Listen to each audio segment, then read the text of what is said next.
In the early days of July 2025, when the war between Ukraine and Russia appeared locked in a weary stalemate, a new and terrifying storm erupted without warning. Out of the mist of uncertainty, more than 20,000 Chinese troops, supported by hundreds of main battle tanks, rocket artillery, and swarms of armed drones, thundered across Ukraine's northern border. There was no signal, no buildup, no diplomatic hint of what was about to happen.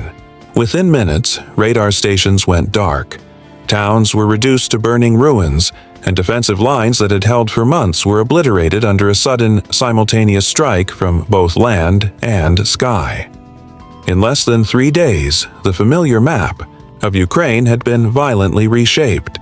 Armored battalions pulled back westward, abandoning the northern corridor to the advancing enemy. Civilians poured into the roads in panic, fleeing the cacophony of roaring tank engines and the relentless thunder of rocket barrages pounding residential districts into rubble. From Moscow, the spectacle was greeted with jubilation. Kremlin voices boasted that this was the final, decisive strike, the blow that would bring Ukraine to its knees. But just when it seemed the nation's fate was sealed, when even its allies feared the end was near, the unthinkable unfolded. A silent superpower stirred, and when it acted, the very sky over Ukraine changed color. Overhead, F-35 stealth fighters streaked in with sharp metallic precision, their engines cutting the night air. MQ-9 Reaper drones prowled like predators, picking off supply stations with merciless accuracy. On the ground, Abrams tanks plowed across burning fields, their targeting system so exact that a cannon strike could carve through armor within a meter of aim.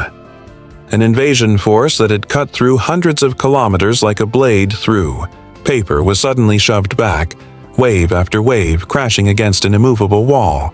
The question then arose, why did the United States choose this exact moment to intervene?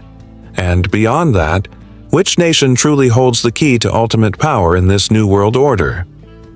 If your heart raced at the description of these skies over Ukraine, you're not alone. Stay with us, because this was only the beginning. What follows is darker, more audacious, and far more perilous than anyone could have imagined. The Dark Landing, Opening Battle of the GMA Axis, July 2025, 2:45 a.m. Kiev time. A pale blue streak cut across the northern Ukrainian horizon, vanishing, almost as quickly as it appeared. Then, silence. Moments later, dozens of orange-yellow flashes burst from the distant tree line, followed by rolling waves of explosions that shook the ground for miles.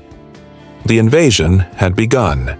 From the Belarusian border, over 28,000 Chinese soldiers surged forward, specialized mechanized units from the Northwest Military Region. At the front thundered 280 desert-camouflaged Type 99A2 main battle tanks, trailed by more than 500 VN-22 combat vehicles, each linked through advanced digital battlefield systems. Behind them, 36 PCL-181 howitzers and PHL-16 rocket launchers unleashed their fury, sending salvos of massive rockets arching into the night. Entire border towns were swallowed in firestorms. In the first 90 minutes, more than 1,600 cluster munitions blanketed the Nizhyn region, northeast of Kiev. Columns of fire shot 200 meters into the sky, the blasts shattering windows kilometers away. By the 13th minute, the Ukrainian 92nd Brigade was cut off. Its communications went silent. Streetlights flickered out. Traffic cameras died. Radios buzzed with nothing but static. Only faint, broken cries came through on emergency backup frequencies. Above, Winglung 2 attack drones cruised silently at 7,000 meters. They scanned for resistance, transmitting coordinates to command centers inside Belarus. Seconds later, AKD-10 precision missiles rained down, annihilating Ukrainian artillery before crews could fire a second volley. One M777 howitzer battery was wiped out less than 5 minutes after opening fire. The first defensive line crumbled.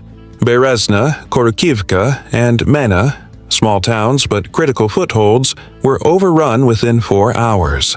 Civilian drone footage revealed an iron serpent of armor stretching 6 kilometers long, grinding down suburban highways. A few tanks fell victim to mines erupting in fiery plumes. Yet, for everyone destroyed, 5 more pressed forward without hesitation. By 7:20 a.m., the city of Nizhyn was collapsing. Chaos reigned. Gunfire rattled through every alley. Ukrainian defenders, cut off and blind, fought without orders, without resupply, without even knowing where the next strike would come. All they saw were tanks flying red flags, crushing barricades of sandbags, buses, and brick walls alike. The dawn sky brightened, but the ground was blackened with ash. On Highway H-07, the road to Kiev, tens of thousands of civilians fled in desperation. Cars were abandoned mid-lane, families crammed onto motorcycles, elderly men and children staggered, on foot. Then tragedy struck. Cluster munitions detonated in the center of the crowd.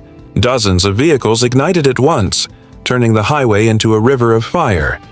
Firefighters could not reach them. Riot police were helpless, directing survivors toward alternate escape routes.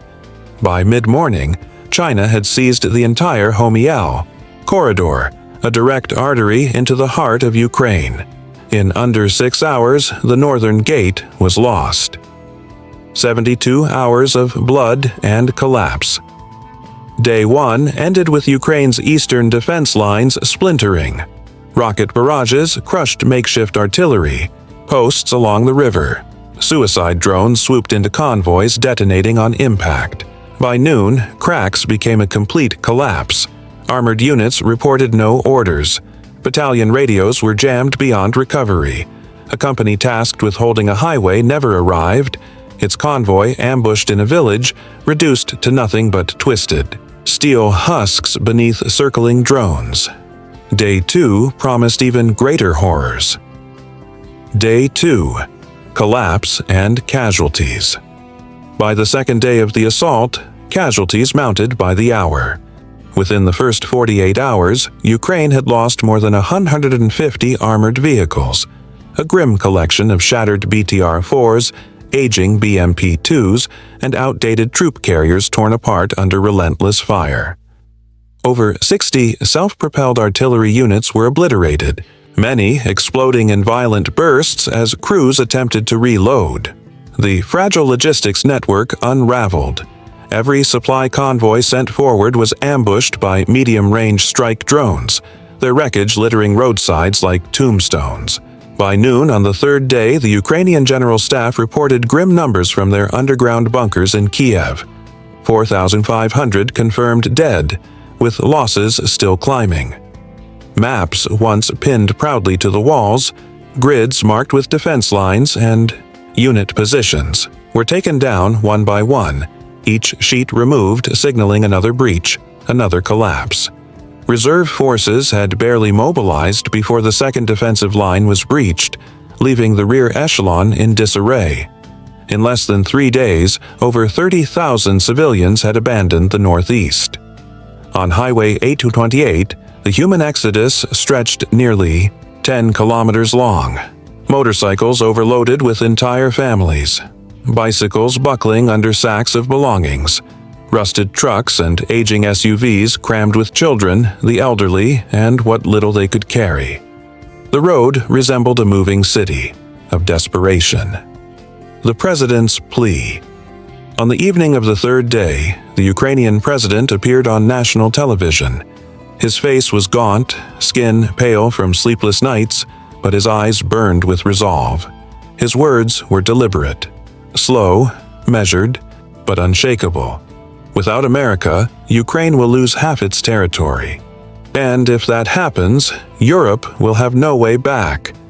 The world heard him. And across the ocean that night, the message was received. The Council in Washington. In Washington, the National Security Council convened in a windowless underground chamber. A massive screen displayed the map of Ukraine. The northern attack axis had plunged more than 60 kilometers deep. 3 outer defensive belts had been obliterated. Ukraine's mechanical defense capability was gone. Satellite imagery revealed armored columns advancing unhindered, their formation resembling a steel spear driving toward Kiev. A senior American commander spoke gravely. "If we do not act, the entire post-World War II security structure will collapse in less than a week. The strong will once again redraw borders. And if that day comes, there will be no safe zones. Anywhere." No more debates. The U.S. President signed the order, the engines of intervention.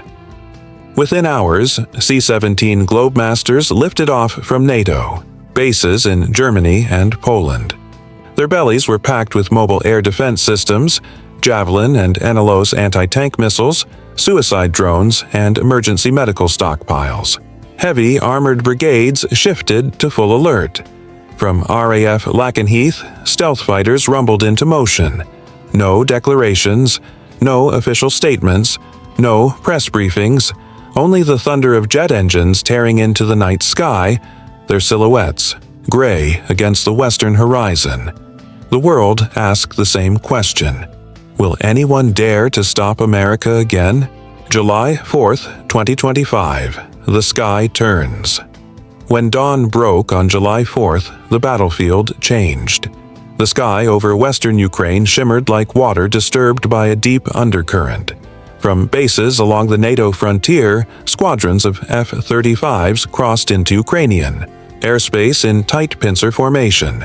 16 stealth fighters led the advance, with 12 F-22 Raptors behind them, dedicated to suppression of enemy air defenses.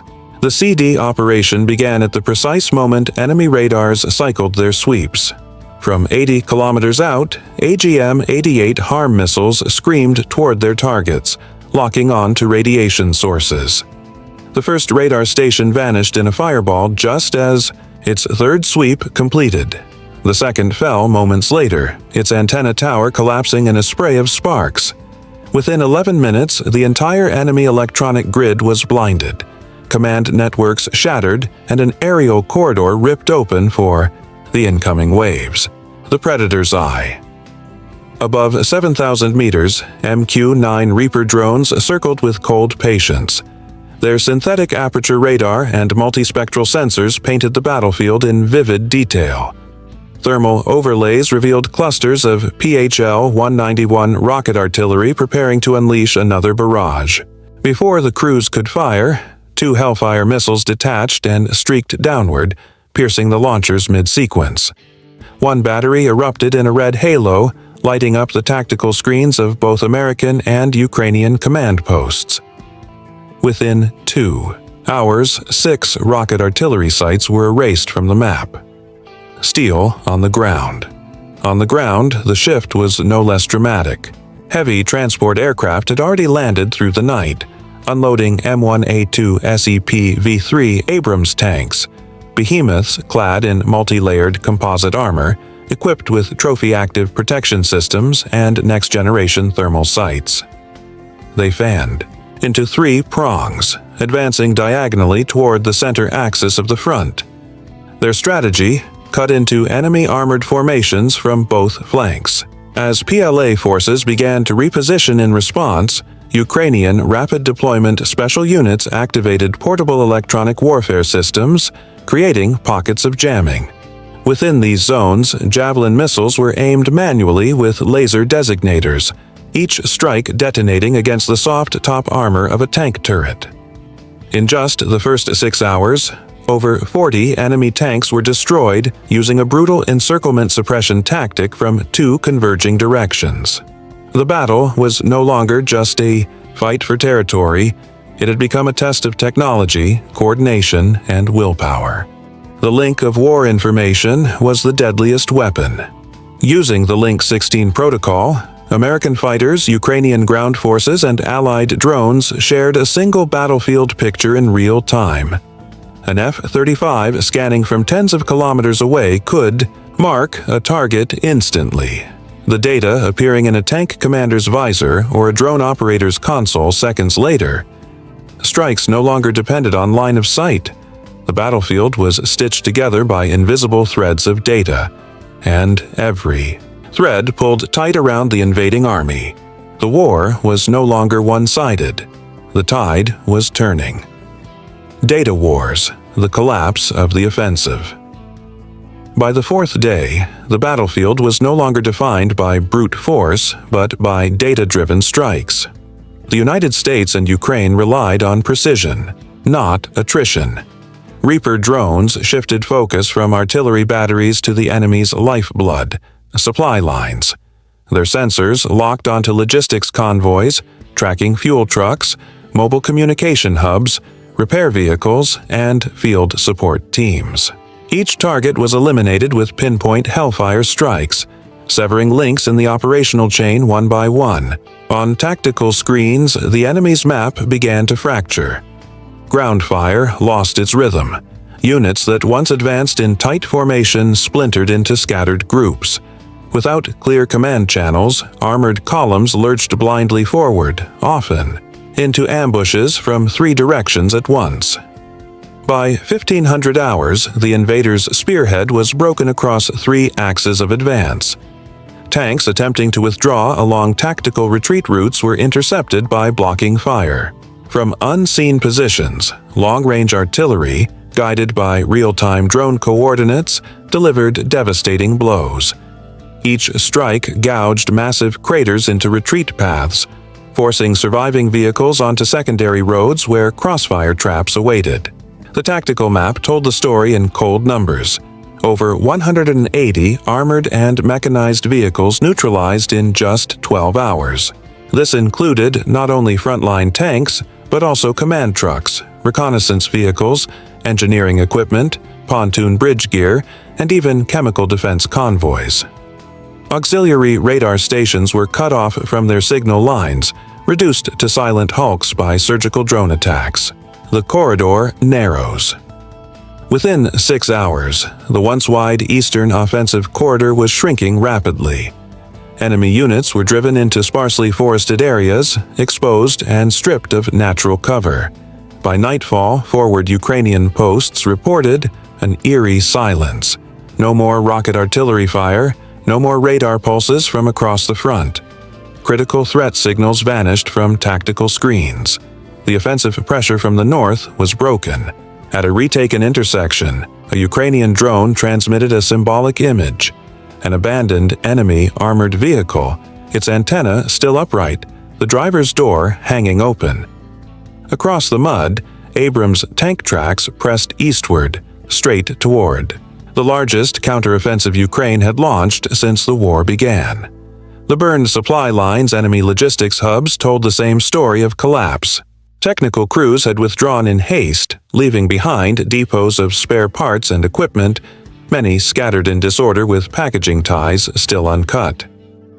At 03:24 a.m., a suicide drone slammed into a fuel tank at a major supply station near the Poliske axis. The resulting blast consumed 3 warehouse blocks in a single firestorm. Thermal imagery captured the expanding shockwave ripping through the compound, shredding rows of specialized vehicles in seconds. Attempts to hide equipment